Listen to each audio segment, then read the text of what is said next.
नमस्कार, मैं प्रश्न सिंह कक्षा 11वीं अगली छात्रा आप सभी के समक्ष रानी लक्ष्मीबाई की एक कविता लेकर प्रस्तुत हुई। तो लीजिए प्रस्तुत है। वो घोड़े समर भवानी के, लक्ष्मीबाई मर्दानी के, तू चूक गया लिखते लिखते कुछ पन्ने अमर कहानी के। तू एक उछाल हुमक भरता, नाले के पार उतर जाता, घोड़े बस इतना कर जाता, चाहे अगले पल मर जाता। वो घोड़े सवर भवानी के, लक्ष्मीबाई मर्दानी के।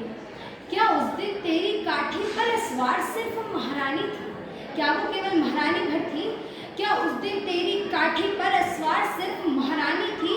क्या अपना बेटा लिए पीठ पर केवल झांसी की रानी थी? घोड़े तू शायद भूल गया, भारत का भाग्य पीठ पर था। हे अश्व काश समझा होता, भारत का भाग्य पीठ पर था। साकार क्रांति सचमुच उस दिन तुझ पर कर रही सवारी थी। हे अश्व काश समझा होता, वो घड़ी युगों पर भारी थी।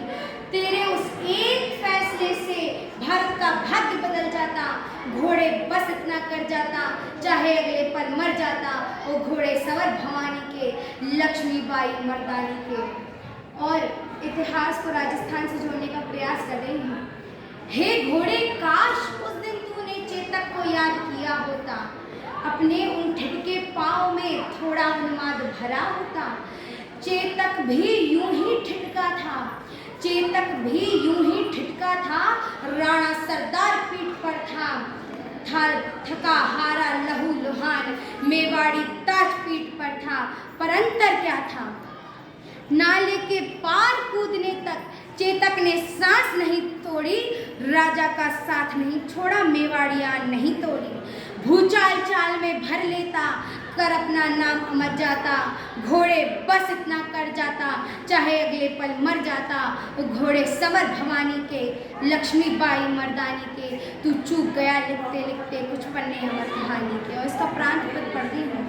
हे नाले तू ही कुछ करता, हे नाले तू ही कुछ करता, निज पानी सोख लिया होता, रानी को मार दिया होता, अनभल को रोक लिया होता। तो तू तुझको गंगा मार, आज हम तेरा ही पूजन करते, तेरे जल के छींटे लेकर हम अपने तन पावन करते, तेरे जल के छींटे लेकर हम अपने तन पावन करते।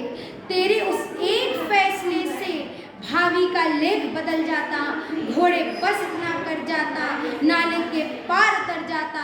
वो घोड़े सवर भवानी के, लक्ष्मीबाई मर्दानी के, तू चूक गया लिखते लिखते कुछ पन्ने अमर कहानी। धन्यवाद।